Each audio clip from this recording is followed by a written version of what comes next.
we have to live broadcast these meetings, so we're just making sure they're all ready to go, so.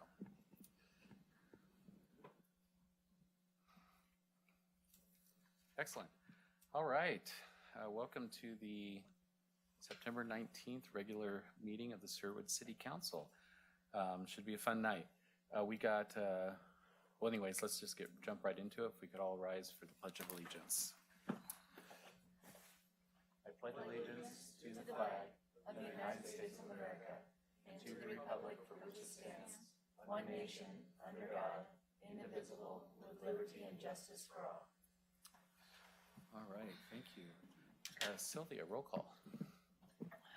Mayor Rosner? Here. Council President Mays is absent. Councilor Browse? Here. Councilor Young? Here. Councilor Scott? Here. Councilor Giles? Here. Councilor Stankey? Here. Thank you. All right, thank you, Sylvia. Next, we have approval of the agenda. Do I have a motion? I move to approve the agenda. Second. I have a motion and a second. All those in favor of approving the agenda, say aye. Aye. Opposed? Motion passes. Thank you, Council. Next, we have our consent agenda tonight. For those of you, I'm going to start adding this. For those of you that are listening, our consent agenda are just items that we're reasonably confident that we'll have unanimous vote on, and we just lump them all together at the beginning of the meeting, and they're very routine things that we do all the time, but every counselor up here has the option of pulling one of those items out of the consent agenda so we can have a more robust conversation about it if they feel we need to have it. But these are things that we've all seen prior to the meeting and we've all reviewed, so in case you're wondering. So we have a few items on the consent agenda tonight. One is approval of the September 5th, 2023 City Council meeting minutes. Item B is Resolution 2023-074 appointing Jane, I'm going to get this wrong, Parisi Mosier to the Sherwood Cultural Arts Commission. Resolution 2023-075 appointing Michelle Nedwick to the Sherwood Cultural Arts Commission. Again, I apologize if I mispronounced that. Resolution 2023-076 appointing Marilee Ratliff Panang to the Sherwood Library Advisory Board. And Resolution 2023-077 appointing Shruti Pasquar to the Sherwood Library Advisory Board. Once again, if I mispronounce that, I apologize. And then Resolution 2023-078 authorizing staff to submit an application to become a member of the WHO AARP Network for Age-Friendly States and Communities. I move consent. Second. I have a motion and a second. All those in favor of approving the consent agenda say aye. Aye. All those opposed? Motion passes. Thank you, Council. Next is citizen comments. Do we have any citizen comments tonight, Sylvia? Okay, great. All right, so we're on to presentations. Can you pass those down to me? I'm sorry. Are there any online? There are no online. Okay. Thank you. Yeah, thank you. All right. So we have two certificate of achievements tonight that we want to present. The City Council has a long tradition of presenting these to members of our community who achieved the rank of Eagle Scout. We have one of them with us here tonight, Jaden. Thanks for coming. We're going to have you come up in a second here. But you know, for those of you that weren't Scouts, this is a pretty big deal. You don't just get Eagle Scout. You don't just, it's like in the Air Force, you know, you could make it all the way to sergeant just by being there, but there's a point when you actually have to prove yourselves, and getting to Eagle Scout as a Scout is a big deal. There's a lot of work they have to do. They have to sit in front of a board and be interviewed, and they have to do a project, and just hundreds and hundreds of things to achieve this. And as a city, we're very proud of all those kids like yourself that make that commitment and achieve that level of success in the scouting organization. So, so with that, we have Jaden here tonight. Well, first of all, let's start. We have Timothy Wieland, who could not be here tonight. We have a certificate for him, who also achieved the rank of Eagle Scout. So we'll make sure he gets this certificate. But Jaden, you're here tonight. So if you don't mind coming up to the desk. A lot of cities have a podium. We just have a little desk there. That'll work. Yeah, and there's the green light's on. That's great, so we can hear you. But why don't you tell us a little bit about your journey to become an Eagle Scout? And I think we're all going to be really interested to hear what your project was that you had to work on. All right, so my name's Jaden Will. I'm a Boy Scout from Troop 528 in Wilsonville. I've been scouting since first grade when I joined as a Cub Scout, and then through my 12th grade year of high school. I went to St. Francis Catholic School through 8th grade, and I am a senior at Sherwood High School this year. So my Eagle project was based at St. Francis. I kind of wanted to give back to a school that had me there for 9 years. And so my brother, who was an 8th grader last year, who's a freshman this year at Sherwood, it was our last year, and so I kind of think of it as like the last Will family hoorah, kind of just giving back. So there was a Stations of the Cross trail at St. Francis that I wanted to make my Eagle project. There was a lot of roots, so there was a lot of tripping hazards. There was weeds that started going over the actual trail. And so my project was to renovate the trail to make it accessible to people who have walking disabilities, like the electric wheelchairs, walkers, and then just people who have like walking problems in general, just to make it accessible. And so that is exactly what I did. And so we leveled it out, put landscape fabric over the top of it, gravel, and then some natural stone pavers on the side to make it like noticeable that this is the trail. And yeah, so it took 2 days to do, 3 hours one night, and then all day on Saturday. And then I was officially ranked as Eagle on August 2nd.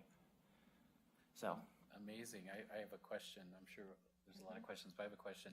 You didn't do all that by yourself. I'm assuming you had to recruit a team to help you? I did. So I had my fellow troop mates from 528 come and help me. I had about 20, which is a pretty good amount for a project on a Saturday. We had 4 the original night that helped me a lot in kind of just getting the trail started to give an idea for the others of what I wanted it to look like when it was done. So that was very helpful, and I thank them for that. And then it was brutal, but we got it done. So, Those yeah. tree roots can be a nightmare. Yeah. Yes. Awesome. Yeah, go ahead. So, did you purchase all the material, or did you go get donations, or? Yeah, I got donations from a Webster's Melting in Dallas, Oregon, and then from Calbig Metals in Portland, Oregon. They gave me donations, and I was able to fully fund the project. Very nice, great job. Amazing. So besides the required merit badges, which one was your favorite? Probably the first one that I earned, which was fishing. I've always been that kind of kid that loves to go out and fish. Whenever I have the opportunity to do that, I will. Another one I would say is probably mountain biking. That one was really fun because I was able to do that with my friends that I created through scouting, and just kind of just going on that adventure with them throughout. So as a follow-up, including the required ones, which was your least favorite to do? Personal management. Oh, yeah. That one was my least favorite one. 90-day financial records? He did not take any time to answer that. He knew exactly. I'm going to say that's in the top 10 of everybody's That one least was favorite. that one was the hardest one to earn. So. A follow up to the fishing one. What's the fish you caught that you're the most proud of? Probably just a rainbow trout. Yeah. That's the one I caught for the merit badge, and I had to clean it, try it, and eat it and stuff. So that one was fun. Renee? I had 2 questions. Who's going to maintain the work that you did? The parish will. Okay. So we have a guy down there that we talk to that says there'll be a group of people that'll keep it well maintained. Excellent. And are those pictures? There is pictures. I have a binder here of like pictures throughout my scouting journey that I can pass around if that's okay. Yeah, I'd like to see them. I'll start on the right side. So, yeah. Sylvie, does this mean we have to make this part of the public record? I don't see it. Okay. It'll stop at me. Also, so I have a question. Wait, well, Dan, do you have a question? No. I have a question about the fish. Is it true? I'll tell you my answer, but does it taste better if you catch it yourself? I mean, I'm not a huge fan of fish, so it wasn't my favorite thing, but I mean, I think everybody could say it's better when you cook it, so. Yeah, I think that's correct, so. So since you've earned this great honor now and you're in your senior year of high school, do you know what you think you might want to do next? Well, I'm still active in the troop as an assistant scoutmaster, and my goal before I leave for college is to help as many people in my troop get to this rank as possible. I'm currently working on two, one being my brother, and then my friend Rylan Buxar. He's live, and so is he. So my goal is to get those two to Eagle before I leave, along with anybody else, so. That's awesome. That's a leader, Yeah. right there. That's bringing other people along when you're a leader is huge. That's amazing.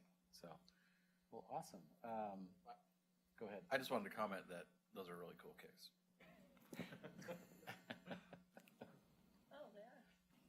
Yep. They're pretty cool. It's my favorite color. Well, awesome. Well, Oh, kicks. I thought you said kids. I'm like, I thought that at first. they I both figured have it kind of out. very cool Oh, color yeah, those kicks are on. cool too. So I'm guessing your mom and dad want a photo op here. So Yeah, I think they do. What mom doesn't?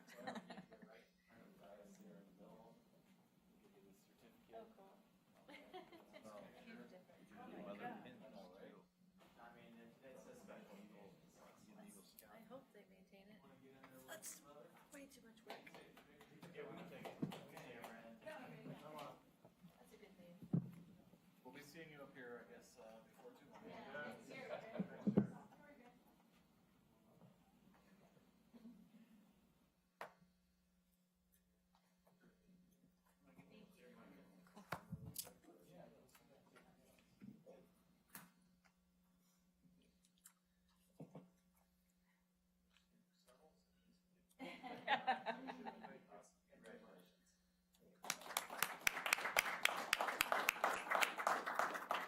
So I'm not going to have this be part of the official record, but I'm glad the first picture is of scouts eating food, because that's a big here, part of, I'll take that. big part of scouting. Can't have Sylvia see this. So.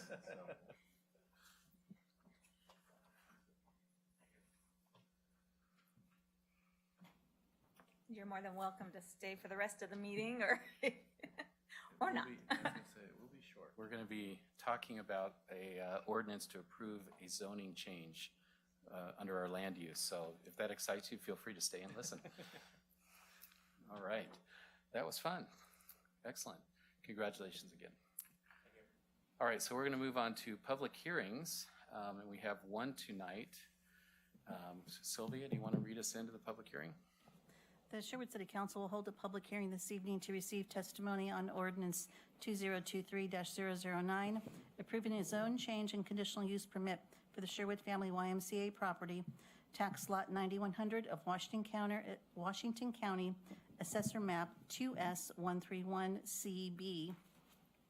The public hearing this evening will be conducted as follows. Staff will present a staff report, questions, if any, by the council for staff. We will then receive written testimony. We will then open the public hearing for testimony, and the time will be limited to 4 minutes per person. Any interested person may present testimony. We will then close the public hearing. No other comments will be heard from the public. Final comments by staff, questions of staff, if any, by the council, followed by council discussion. This is the second hearing before the City Council on this item. A decision may be made by the council at the close of this hearing, or the matter may be continued to a time and date certain. If the matter is continued to a date certain, this is the only notice of that date you will receive. If you wish to speak, please fill out a request to speak form and submit it to the city recorder prior to the time the public hearing is open for testimony. The mayor will recognize people who wish to speak, and any comments must be addressed through the mayor. When you come forward, please state your name and place of residence for the record, as this hearing will be recorded. Awesome. Thank you, Sylvia. And as Sylvia mentioned, this is our second reading. For those listening, that means our last council meeting, we had our first reading of this where staff gave us a presentation. And we're going to open this up with the staff report right now. Yeah, thank you, Mayor May, City Council. Don't have a formal presentation or PowerPoint. It's the second reading, so again, this is going. Mayor Mays. Did I call you Mayor Mays again? Oh, I'm so sorry. God. You're gonna. It he's was gonna such a call you short Erica. presentation, Well, and It's payback when I called you Erica. so, well, yes, yeah. I apologize. So you can give me back. You owe me I one now. had it coming. I'm sorry. No, that's no big deal. Mayor Rosner, City Council. So this is for the zone change going from low-density residential to institutional public. We had not received any testimony on the application, still haven't, but I'm happy to answer any questions that you have. Any questions? I'll try to form this in a question, but for those listening, the reason we're doing this is because of the transaction to sell the city recreation building to the YMCA, which we've already put out there in the public. And this is to rezone things around that sale. And also we're replotting it to exclude the skate park. Did I get that right? Yep, all that sounds right. Concurrent partition, city will keep the skate park, sell the YMCA. And I've said this before, but the zone change should have been done 20 years ago. And so it's sort of our last chance while we're in the driver's seat with the zoning to actually change the zone, so. Yeah, because the previous zoning was basically for medium density residential, and we want that to stay institutional public with the recreational center on it. Right, it's a recreational, the whole entire site is public recreational use. And so the zoning is most compatible with the IP zone. Yep. Awesome. All right, thank you, Eric. So we'll go ahead and open up the public hearing at this point. Sylvia, do we have any? We do not, Mayor. Do we have any online? Could you check? Just make sure. We have none. Anyone in the audience like to come up and give testimony on this particular ordinance? No? Didn't think so. So I will close the public hearing at this point. We have like these formal processes we have to do. And we'll go ahead to council. Have any additional questions for staff? All right, any discussion amongst council? Do I have a motion?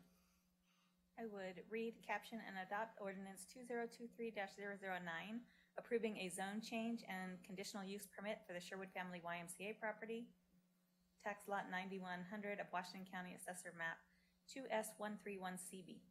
Second. All right, we have a motion and a second. Sylvia? Ordinance 2023-009, approving a zone change and conditional use permit for the Sherwood Family YMCA property, tax lot 9100 of Washington County Assessor Map 2S131CB. Counselor Stankey, how do you vote? Aye. Counselor Giles? Yes. Counselor Scott? Aye. Counselor Young? Aye. Counselor Browse? Aye. And Mayor Rosner? Aye. Thank you. Council President Mays is absent. All right, Sylvia, thank you. Ordinance passes. That is the rest for, I think our next item on the agenda is the city manager report. Thank you, Mr. Mayor. I have three things this evening. I wanted to go back to the consent agenda and just highlight Resolution 2023-078, authorizing staff to submit an application to become a member of the WHO AARP network of age-friendly states and communities. I want to say congratulations to Kristen, to Maya, and the Senior Advisory Board. This is a completion of a council goal under deliverable 3.1, which was to consider obtaining an age-friendly city certification. I know there was a lot of time and energy that went into this, so I wanted to go back and recognize that work being completed. It's always nice when a council goal can be completed or deliverable without, having to do anything formal and have it on the consent agenda, but just wanted to highlight that. So congratulations to everyone who was involved in that. The city is hosting a Sherwood West concept plan, Next Steps open house. That's scheduled for October 4th from 5:30 to 7:30 at the Ridges Elementary, which is located at 21472 Southwest Copper Terrace. To learn more about the concept plan, the process, and provide input for consideration of the urban growth boundary process. So just wanted to announce that so the public was aware. We've got information out as well, and postcards are going out to inform.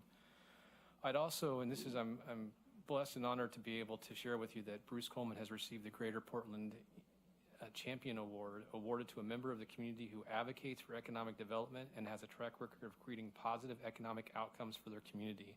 The nomination was for Mayor Rosner, who highlighted and noted Bruce's many accomplishments as the City of Sherwood's economic development manager, including his skills in building relationships, his efforts with the Urban Growth Report, and his key roles in bringing Lamb Research, DW Fritz, and NSI to Sherwood. So it's a well-deserved honor. I am excited that I will be attending on Thursday when he formally receives this award, and wanted to publicly recognize him for all of his efforts in his work. So with that, Mr. Mayor, I'd be happy to answer any questions. Great, thank you. Any questions for the city manager? I had one. For that resolution 2023-078, do we know how long that will take for the application to process? I believe we're supposed to be inducted in for their meeting next month. Okay. Thank you. So for people at home, I'll just say the answer was approximately a month. I guess I'll do a follow-up to that. And so what does that certification get us as a city? Do we have access to additional programs or funds or? We like more funds. Yeah. Yeah.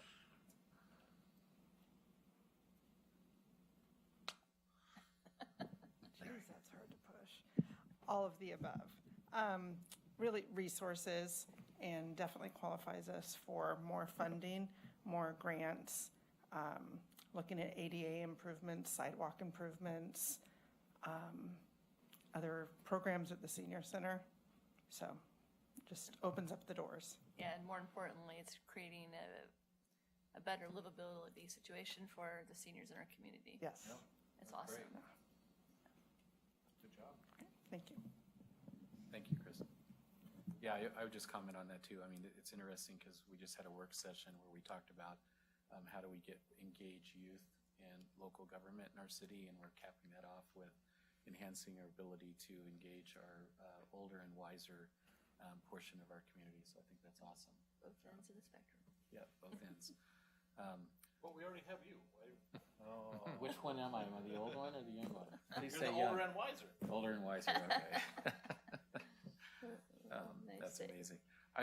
If I could just add something, Keith, on the urban growth boundary discussion and the concept plan. So we are looking for input. Every 6 years, the state mandates that we go through a process of considering an urban growth boundary expansion. There's a mid-cycle ask that Metro does, so technically it's every 3 years we have this opportunity, and it's difficult to do it outside those bands, the way our land use policy works in the region and at the state level. So we have an opportunity to ask. We just had a work session last council meeting on this subject. I think for people that are interested in that or have a passion about how the city grows, I encourage you to come to that open house, reach out to any of us. We want to hear from you because it's a big decision for the city if we're going to consider expanding the urban growth boundary. And for those that don't know what that means is if we extend the urban growth boundary, that makes land available for annexation. It's one step in way too many steps that the state puts in front of us to potentially bring new land into the city, whether that's jobs land or land for housing. So we're having those discussions as a council. So if you have thoughts, ideas, challenges, we want to hear it. We want to hear what the community's thinking about this. So I encourage you guys to watch those work sessions and go to that open house. Anything anybody else want to add on that? Did I get it? Yeah, the wording was very careful there of, it is the first step, but the rest of the steps aren't guaranteed either, right? That's correct. We could get the urban growth boundary. That doesn't mean those places are going to get annexed in. It doesn't mean that you know what I mean? Like there's still some other steps that would have to happen. No lands being seized or anything like that, right? Well, yeah, and I'll be careful with that because I don't think, we have no intention of any No, I know, but condemnation process or anything like that. that's what I'm saying. But you're right. All down the line. And we could ask Metro, and the Metro regional government could say no. Yeah. But this is the first step in that process. And even that first step's a big decision, and we want to make sure we get it right for our community. So. Right. Awesome. That's all I have. Anything else? Any other questions for our city manager? I guess we'll move on to counselor comments. Sure, I can start. I have my library meeting tomorrow, so unfortunately I don't have a ton to report on there, except we are, there's a subgroup of those people that are working with the library foundation to get the bylaws stood up there. And you'll be hearing more about that with a website launch probably in the coming months here. And They did have a very successful repair day. Unfortunately, that was last Saturday, so if you have anything broken at home, bikes or anything, they were fixing them here. And I think that is all for me. Great, thank you. Kim? Yeah, I thought I'd give a little update. So I'm the liaison to the Washington County Community Development Block Grant and Home Policy Advisory Board. And we just had a public hearing last Thursday on our CAPER, which is the Consolidated Annual Performance Evaluation Report. And that details the progress of the Washington County Consortium, which is Washington County, Hillsborough, and Beaverton, in carrying out the 5-year strategy outlined in the 2020-2024 Consolidated Plan. So just a couple of the highlights. This is for the previous fiscal year, 22-23. And I know this current fiscal year, our senior center was awarded some fundings for reciting our buildings. So this is a great program. But some of the things that came out of the previous cycle was supportive services were able to help out 1,403 persons. Homeless activities that implemented a road home community plan to prevent and end homelessness, 1,431 persons. Workforce training, they assisted 9 persons. Housing rehabilitation and weatherization improvement projects benefited 194 households. These included 20 households through the Office of Community Development's Housing Rehabilitation Program, 19 households through the Rebuilding Together, and 155 households through Community Action, Self-Help, and Comprehensive Weatherization Programs. And then there was a public infrastructure project that began in 2022, but it's not quite yet completed. That was the City of Banks Wilk Street improvement. Also under the home projects, there was one underway, but did not complete yet. It is the Mary Ann Apartments Home Funded Project. Those are 54 units of affordable housing. So just sometimes it's nice to highlight some of the other liaison assignments that we have outside of the city. So I just kind of want to highlight that a little bit. I also attended the Cultural Arts Committee for Council President Mays, not Mayor Mays, last night while he's off on vacation. And they just started their year-long sort of mapping out this next year of all the activities and fun cultural events that they're going to host over there. Awesome. Yeah. Great. Renee? Let's see. The Housing Advisory Committee meets on Thursday, so I will miss that as I will be in Columbia. Senior Advisory Committee met last week. I missed because I was at a different meeting, but you already heard the great news that we qualified or submitted the application. So that's great news. Great work has been done there. And the Regional H2O Water Consortium will be meeting October 4th. So once I get back from Columbia, and that's all I have. Thank you, Renee. Doug? Not a whole lot, but I do want to give some recognition to Councilor Browse. I know she was a big proponent and driver of the Senior Friendly City Initiative, and kind of brought that forward, as well as the Senior Advisory Committee and the Youth Advisory Committee. So she's a champion for those things and had a good job in helping push those things through. Parks Board met on Wednesday, the day after our last meeting. Unfortunately, I was unable to attend at the last minute, so looking at the agenda, it appears they did elect someone to the Charter Review Committee, which is great. I know all of our boards and commissions are putting someone on that committee along with our selected members. Is that still, do we still need members, or we fill? We full? And no, Counselor, we still have one open position on the citizen at large. Perfect. And the application period closes this Friday, the 22nd. Perfect. So you have until Friday to apply to be on our Charter Review Committee. It's really important work. The charter is the city constitution, if you will. And every couple of years, we like to review it, make sure that we can make some changes to it where it's necessary, and those get put out to the voters to vote on. And so it won't take very long. It's a couple months we'll meet and a few times, and then they'll make recommendations to the city council. So please consider putting in your application by Friday so we can fill that last spot and get this work going. And I'll yield the rest of my time. Can I just clarify? Yeah. We have 3 at-large positions, right? So technically, all 3 are still open until all applications are in, correct? Correct. So, Okay. We have you 2 three- applications for 3 spots at present, is what you're saying. Right, so Correct. we can accept more than You can 3 accept applications. all the Okay, applications so you we want. We'd have love to have 3 100. positions open. Absolutely. Applications being, okay. Yes. Awesome.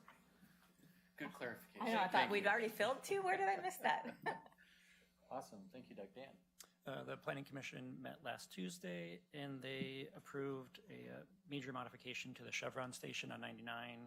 They're going to be redeveloping the existing station with a 3,600 square foot retail commercial store, new underground storage tanks, and then other associated site improvements. It's going to be huge. Yeah. And I don't have anything else. All right, thank you. I have a couple things. And kind of piggybacking on the Charter Review Committee, that's a really important process for the city.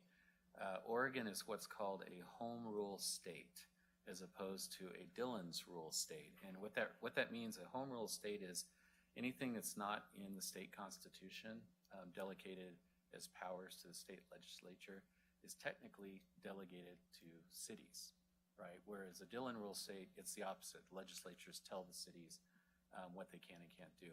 Now, even though we have that in our state constitution, Salem likes to do what we call preempt local control quite a bit. And there's some case law where they can kind of get away with that. Ryan could give us a whole dissertation on that if we wanted. But the reason I'm bringing this up, it's really important that we analyze our charter and make sure that we're protecting the rights that we have. If there's additional rights that we want to create, we should do that, right, as a city, so we can manage our own destiny.